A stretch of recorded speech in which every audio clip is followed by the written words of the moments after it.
سید حضرت رسول شاہ صاحب دامت برکاتہم العالیہ اور دیگر دین کے مرد علماء و مشائخ نظام اور مجاہدین نے طرف سے اپنی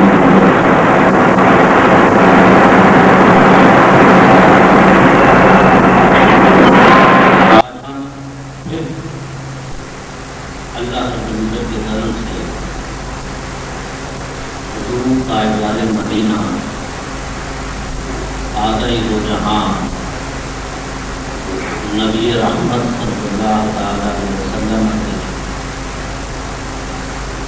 تحفظ ختم نبوت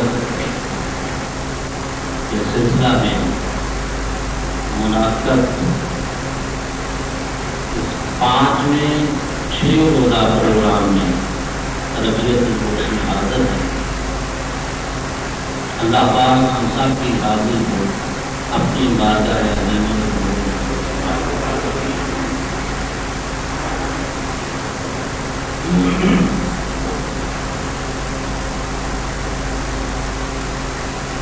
جو آپ گزشتہ سالوں سے مسلسل تشریف لا رہے ہیں، مشرق ہو رہے ہیں، ان کو یاد ہوگا کہ میں ہر سال آپ احباب کو یہ بات تشریف لانے کی کوشش کرتا ہوں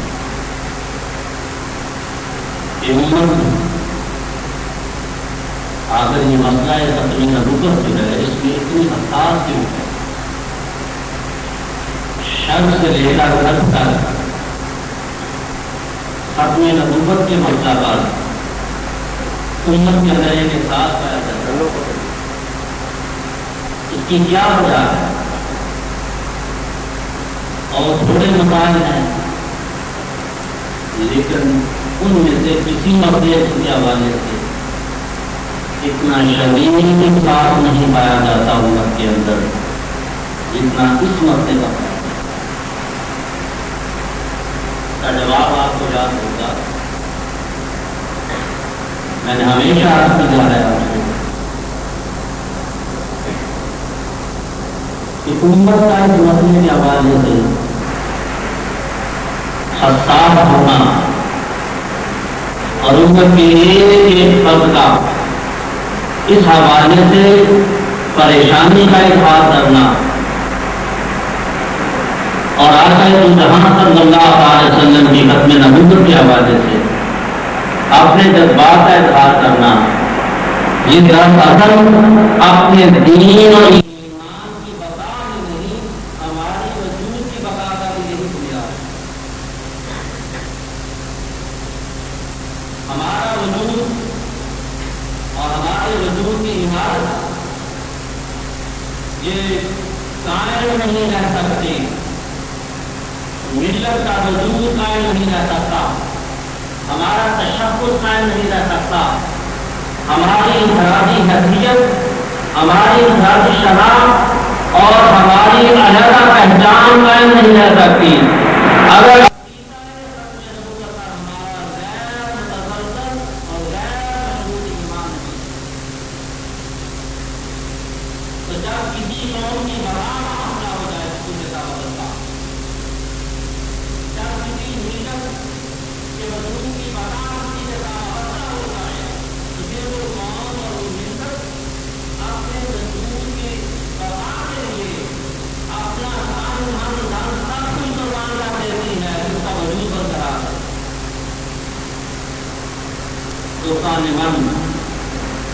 میرے بزرگوں یہ بات اپنے دل کی تختیوں پر لکھ لیجیے، سوائے کردار بازی نہیں، کردار سے طرح پر اس بات کو منتخب کر لیجیے کہ ہمارا وجود عقیدہ ختم نبوت کے ساتھ قائم ہے۔ اگر عقیدہ ختم نبوت کا تحفظ نہیں ہے، آقا جہاں صلی اللہ علیہ وسلم کی ختم نبوت کا عقیدہ ہمارا مضبوط نہیں ہے، تو پھر ہمارے اور دنیا کے اندر پائے جانے والے دیگر اقوام کے اندر کوئی فرق باقی نہیں رہتا۔ اس لیے کہ محض نبوت کے مان لینے سے مسلمان نہیں ہوتا. تو نبوت کا ہم اقرار کر لیں, ایمان بالرسالت, ایمان بالنبوت کے ساتھ فقط مسلمان نہیں بنتا. ایمان بالرسالت کے ساتھ ساتھ آقا دو جہان صلی اللہ علیہ وسلم کی ختم نبوت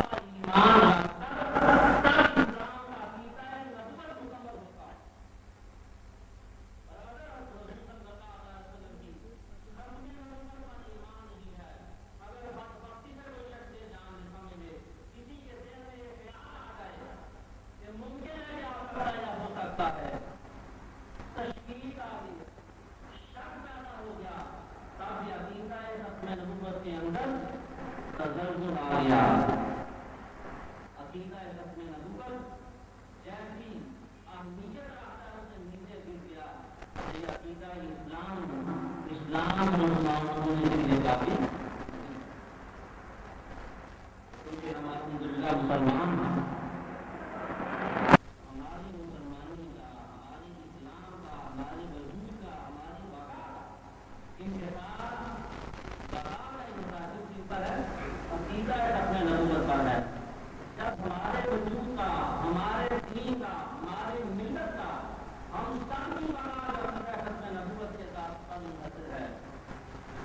یہی وجہ ہے ہمت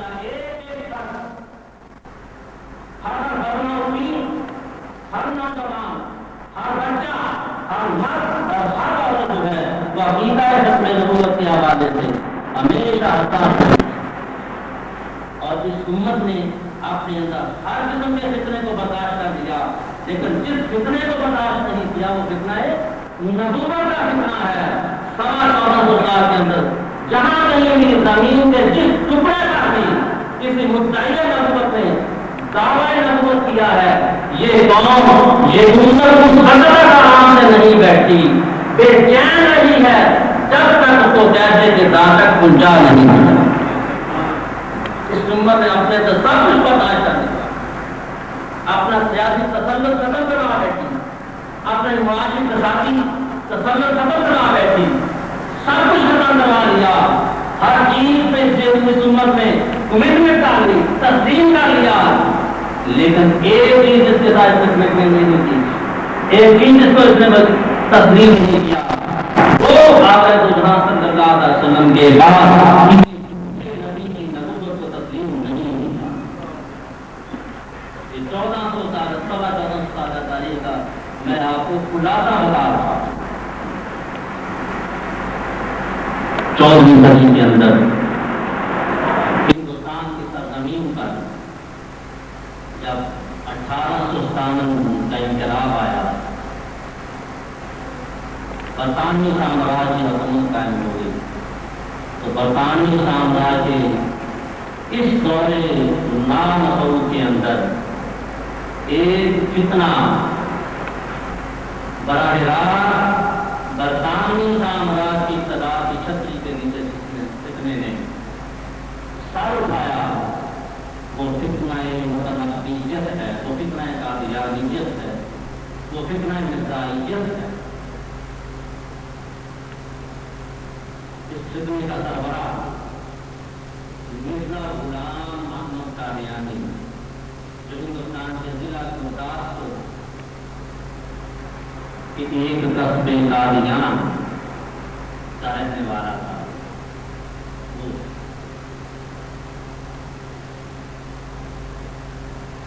ہمارا موضوع کیونکہ آج کچھ ریاض مرزا ہے. کیا موضوع ہے؟ ریاض مرزا.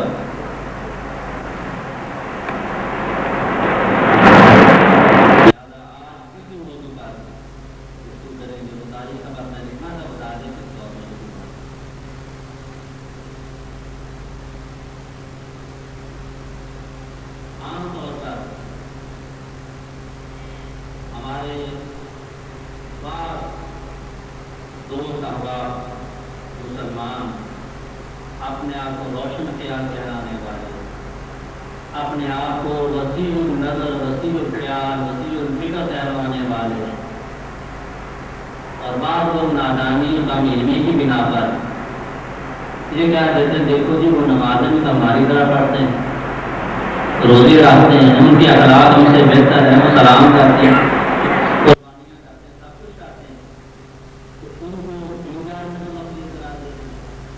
اگر نماز پڑھنے والا بھی غیر مسلم ہے، زکات دینے والا بھی غیر مسلم ہے، حج کرنے والا بھی غیر مسلم ہے، کچھ اس بات ضرور کہہ دیتے ہیں کہ یہ حقوق انسانی کے بنیادی حقوق طلب کر دیے گا، مذہب کی عقیدے کی آزادی حاصل ہے، ان کو فقہ اپنا جو وہ چاہیے اختیار کرے ان کو ان کی آزادی کو طلب کر دیا گیا، کہا جاتا ہے، یہ بھی کہا جاتا ہے اور عام کہا جاتا ہے۔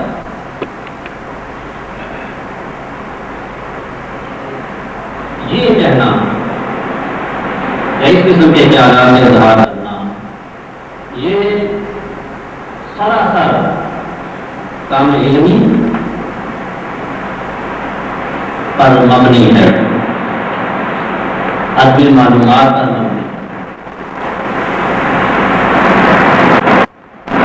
جب وہ فریق جس فریق کی وکالت کرتے ہوئے یا جس فریق کو مظلوم ظاہر کرنے کے لیے ان پر ظلم کیا جا رہا ہے، حقوق کو غصب کیا جا رہا ہے،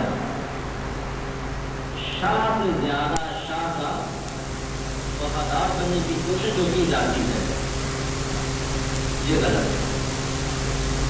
یہ کامیاب نہیں بناتا۔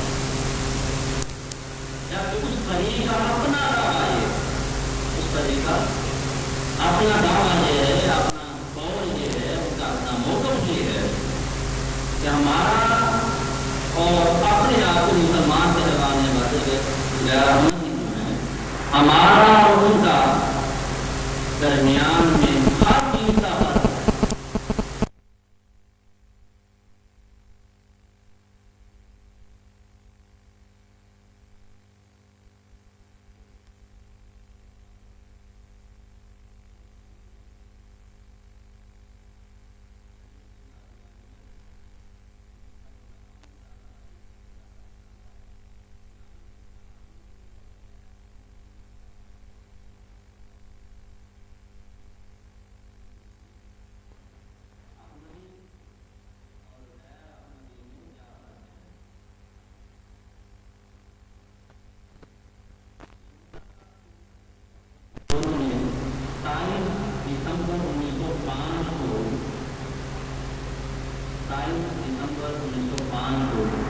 اپنی جماعت کے سالانہ اجلاس کے موقع پر کی، احمدی اور غیر احمدی میں کیا فرق ہے؟ مرزا صاحب لکھتے ہیں، بیان کرتے ہیں اپنی جماعت والوں کو خطاب کرتے ہوئے، کہتے ہیں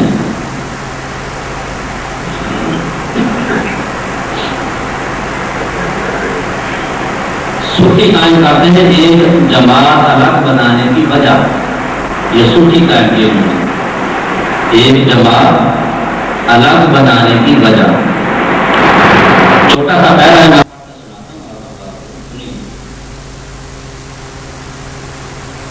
مرزا صاحب بیان کرتے ہیں، کل میں نے سنا تھا کہ ایک شخص نے کہا کہ اس فرقہ اور دوسرے لوگوں میں سوائے اس کے اور کچھ فرق نہیں کہ یہ لوگ باتیں مسیح کے قائل ہیں، ان کے قادیانی، یہ لوگ باتیں مسیح کے قائل ہیں، اور وہ لوگ جن کے غیر قادیانی مسلمان، اور وہ لوگ باتیں مسیح کے قائل نہیں ہیں۔ باقی سب عملی حالت، باقی سب عملی حالت، مطلب نماز، روزہ، زکات اور حج وہی ہے، ایک کہا جاتا ہے۔ یہ مرزا صاحب کا بیان سنا رہا ہوں، باقی سب عملی حالت مطلب نماز، روزہ اور زکات اور حج وہی ہے۔ تو سمجھنا چاہیے کہ یہ بات صحیح نہیں، میں آ گئی سوال کا جواب آ رہے، دیکھو وہ نمازیں بھی پڑھتے تھے، کیوں غیر مسلم؟ تو اس کا جواب خود مرزا صاحب خود دے رہے ہیں کہ نمازیں ہم اگر سے پڑھتے ہیں، نام نماز کا اس کا لباس رکھا ہوا ہے اور مسلمان بھی پڑھتے ہیں، لیکن نماز کی وجہ سے کے معلوم کے درمیان فرق نہیں۔ کہتے اس کو سمجھنا چاہیے کہ یہ بات صحیح نہیں کہ میرا دنیا میں آنا صرف حیات مسیح کی غلطی کو دور کرنے کے واسطے ہے۔ اگر مسلمانوں کے درمیان صرف یہی ایک غلطی ہوتی تو اتنے کے بعد سے ضرورت نہ تھی کہ ایک شخص خاص محفوظ کیا جاتا اور الگ جماعت بنائی جاتی۔ ویسے مرزا صاحب کے اپنے قول سے یہ بات ثابت ہوئی کہ قادیانیوں کے مسلمانوں کے ساتھ فقط ختم نبوت کے مسئلہ پر یا حیات مسیح کے مسئلہ پر ایک اختلاف نہیں ہے، بلکہ زندگی کا پورا فلسفہ اور عبادات کا پورا فلسفہ احمدیوں اور غیر احمدیوں کا الگ الگ ہے۔ دونوں کا فلسفہ عبادت و حیات الگ الگ ہے، جس کو بیان کرنے والے خود قانونی قادیانیت مرزا غلام احمد صاحب۔ لہذا اگر کوئی اگر کوئی اپنے آپ کو بڑا ہی روشن خیال کرنے والا دوست سمجھتا ہے کہ یہ ان کے بنیادی حقوق کو سمجھتا نہیں جا، ان کو عقیدے کی آزادی نہیں دی جا رہی، وہ بھی سب کچھ کرتے ہیں، مسلمانوں کے درمیان کیا فرق ہے، تو کیوں غیر مسلم کے لیے کرا دیں؟ اس کا جواب ہم نے براہ راست بانی تحریک قادیانیت کے اپنے بیان کر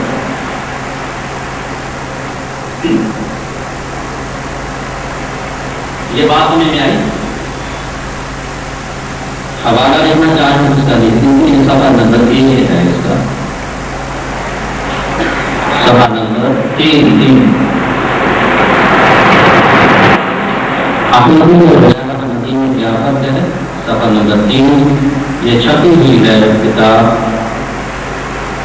ضیاء الاسلام پریس رغبہ، ضیاء الاسلام پریس رغبہ۔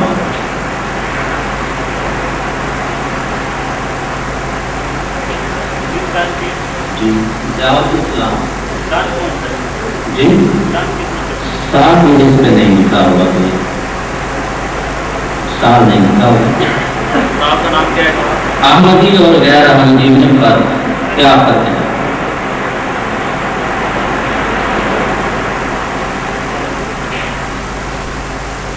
احمدی اور غیر احمدی میں کیا فرق ہے؟ مرزا غلام احمد صاحب کی ایک تقریر ہے جو انہوں نے 27 دسمبر 1905 کو اپنی جماعت کے سالانہ اجلاس میں کی۔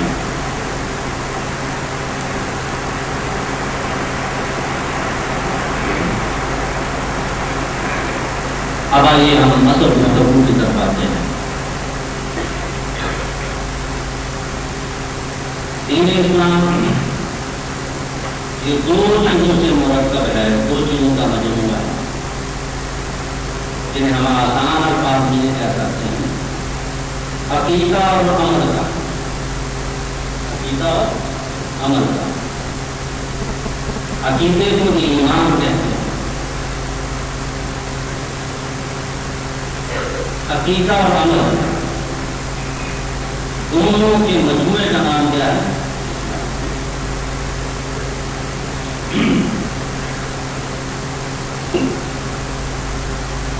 لہذا ایمانیات میں عقیدے کے بارے میں کچھ اصول ہیں، بنیادی چیزیں ہیں عقائد کے بارے میں، اور کچھ اصول اعمال کے اندر۔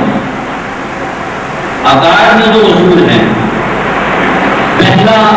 پہلی اصل جو ہے عقیدے کے بارے میں وہ ایمان باللہ۔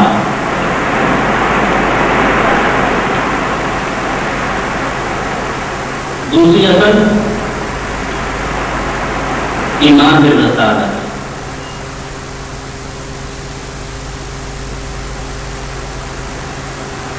تیسری اصل ایمان بالملائکہ۔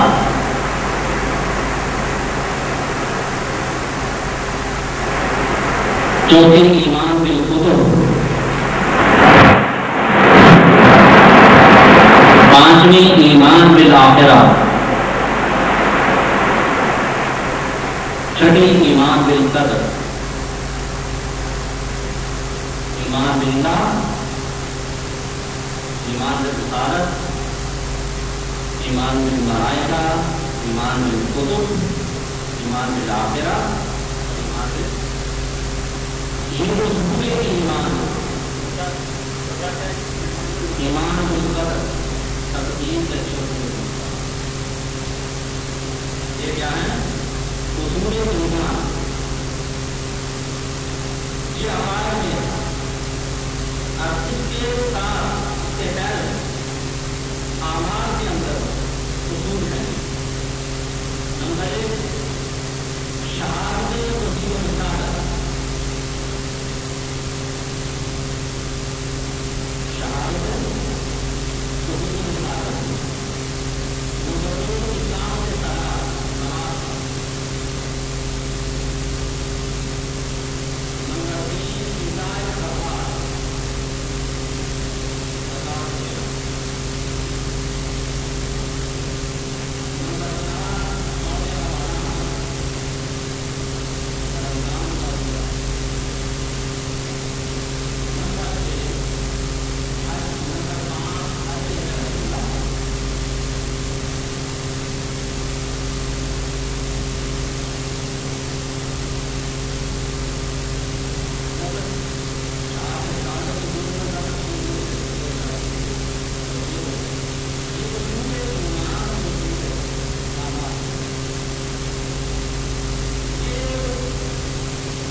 اصول میں اختلاف ایسا نہیں ہوا کہ نماز 5 فرض کے مطلب یہ ہے نماز 5 فرض دوسرا کہ نہیں جناب 3 ہے یا 4 یا 6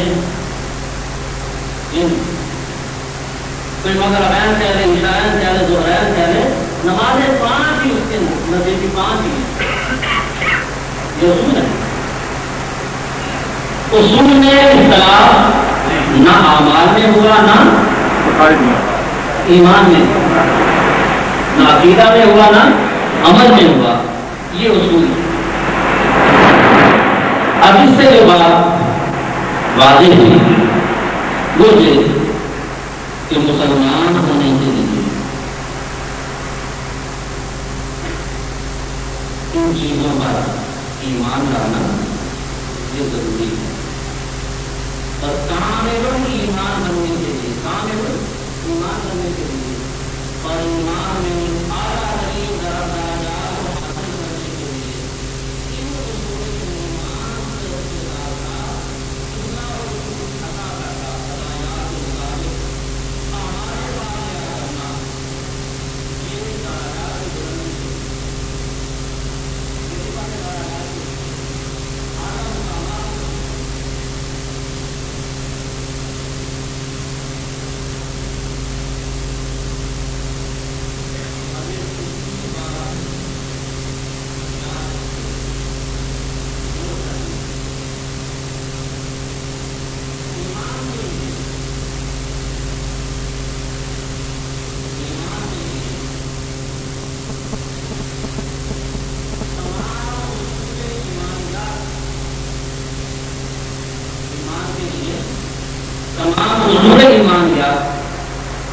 پر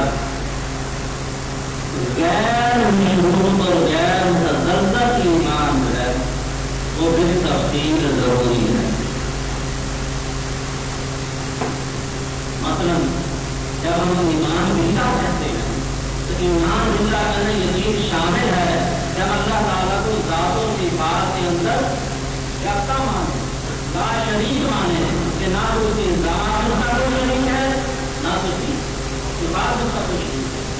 وہ ازل سے ہے، ابد تک رہے گا، اسے فنا نہیں ہے، وہ کسی کا محتاج نہیں ہے، اسے بیماری نہیں ہے، اسے موت نہیں ہے، تو ان سارے کے سارے عوارض سے پاک ہے. ایک تفصیل کے ساتھ تسلیم کرنا ماننا، اس کے ساتھ عقیدہ توحید مکمل ہوتا ہے. تو ایمان کے لیے ان تمام حسن ایمان کو تفصیل کے ساتھ ماننا یہ تفصیل ہے. اور ان کے مطابق پورا کے لیے کسی ایک دوسروں کی جدی کا انکار دینا نظر کے نکال، کسی ایک دوسروں کی ایک دوسرے کا انکار کر دینا، یہ پورے اس کا انکار نہیں کیا جاتا. اصول ایمان میں سے کسی ایک اصل اور اس اصل کی کسی ایک جدی کا انکار کر دینا، ایک جدی کا انکار کر دینا، اس کو تسلیم نہ کرنا، یہ انسان کے دائرہ اسلام سے نکل کر دائرہ کفر میں داخل ہونے کے لیے اتنا ہی تھا.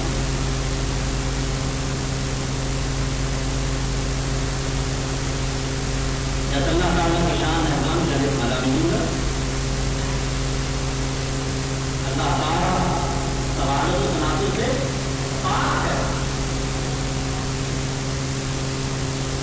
اور ظاہر بات ہے کہ اللہ تعالیٰ کی ذات اقدس کی ذات و صفات کے حوالے سے ایک جزئی اللہ پاک اللہ تعالیٰ کی چیز سے پاک جانا جاتی ہے. ایک جزئی ہے. اگر کوئی شخص یہ ہے کہ اللہ کا بھی بیٹا ہو رہا ہے، اللہ کا بھی بیٹا ہے، باقی اس کو ماننا لا شریک مانتا ہے، اسے قادر مطلق مانتا ہے، اسے ازلی ابدی مانتا ہے، قدیم مانتا ہے، اسے ہر قسم کی قوت کا طاقت ہے زیادہ مالک مانتا ہے. لیکن صرف ایک جزئی کا انکار کرتا ہے اور ایک جزئی کے بارے میں کہتا ہے اللہ کا بیٹا ہے، اللہ کا بیٹا ہوتا ہے.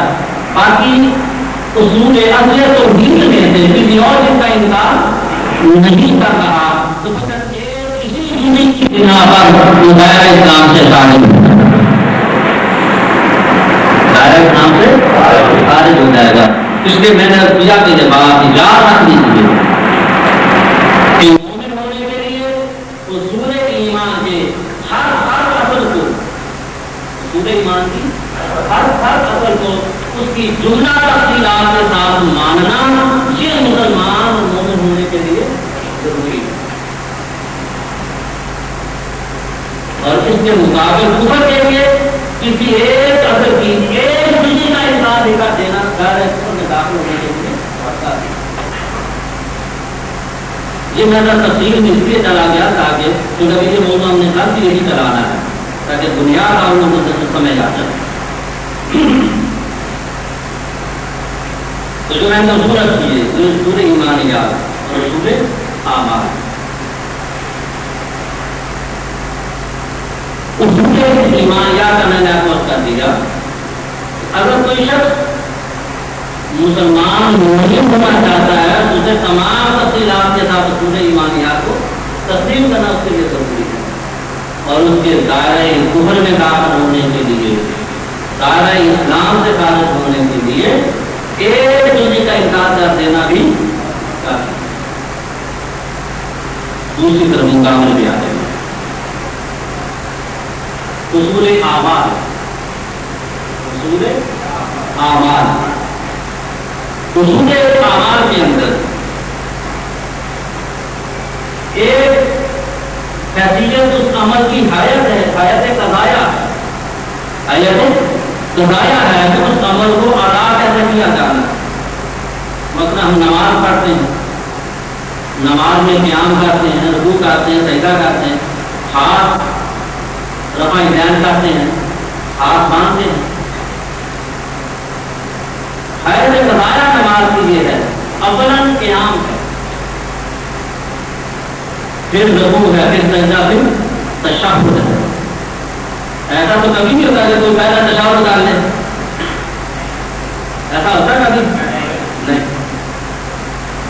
نماز کی حیثیت قضائیہ ایک ہے نماز کا حکم، اقیموا الصلاۃ، یہ اصل بتلانا آ گئی. نماز اسلام کے نظام عبادات میں سے اہم ترین عبادت اور اہم ترین فریضہ. نماز اسلام کے نظام عبادات میں سے اہم ترین عبادت اور اہم ترین فریضہ ہے. کیوں؟ اللہ کا حکم آ گیا کہ الصلاۃ، نماز قائم. یہ اس کی دلیل ہے.